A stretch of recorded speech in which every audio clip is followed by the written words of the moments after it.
Hey everybody, it's Jeremy Lockhorn from the Forays, checking in again from CES 2026. I'm here with Jason Lim from Assembly Global. We're hanging out in front of the Stagwell booth.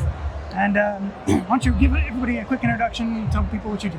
Hi, I'm Jason Lim. I am the Chief Media Officer for Assembly North America. Fantastic. Why are you here? What brings you to CES? CES is one of the most innovative conferences that we have. I'm here to support our clients who are represented here, as well as meet up with a lot of our vendors who are building new tools and tech, and hopefully we can bring them to bear on behalf of our clients. Awesome. So I heard you got on the show floor a little bit today. I did indeed. What did you see that excited you?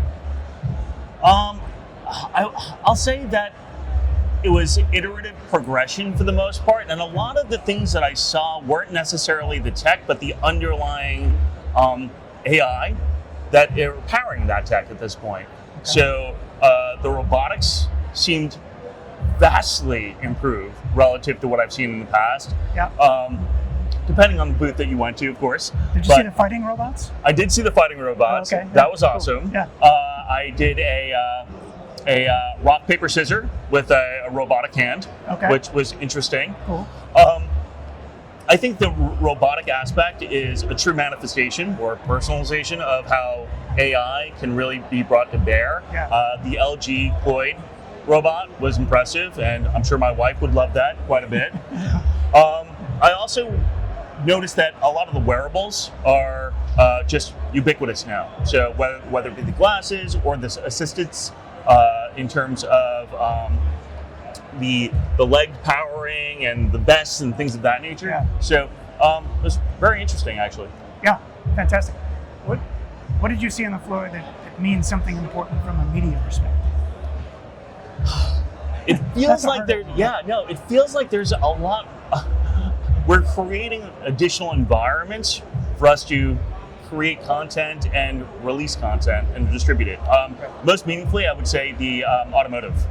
Yeah. Like there's screens everywhere on automotive at this point. Right, and once you're in a self-driving vehicle, suddenly the whole thing becomes a screen for advertising. Exactly so you right. Really pay attention to yes. I hope that's not the case, but we'll see. Okay, so I love CES for a lot of reasons, but it also terrifies me because things are moving so quickly that it's hard to keep up with the pace of change.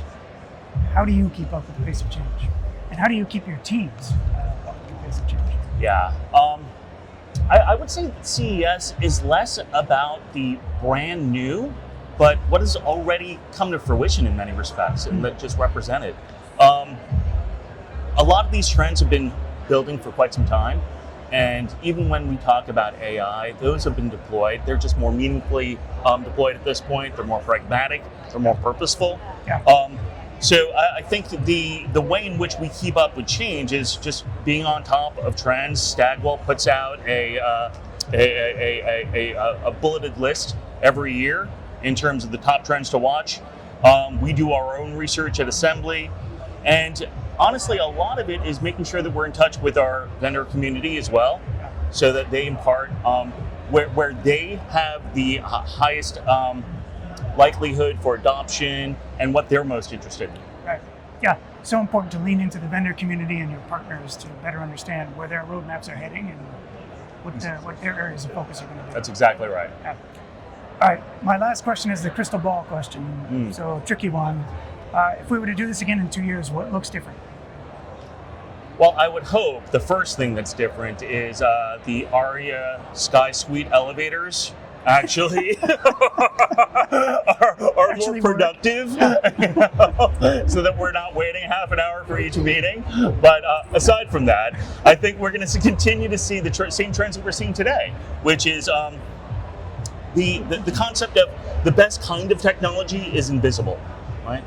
And I think we're going to see that more and more, even with the healthcare elements that we see today. The ambient healthcare that's been featured at this year's CES is a step in that direction where you're just not really thinking about it. It's just there. And I think we're going to see more of that. Yep. Amazing. Thank you for joining us. Thank you for tuning in again, and stay tuned for more updates from the Forays.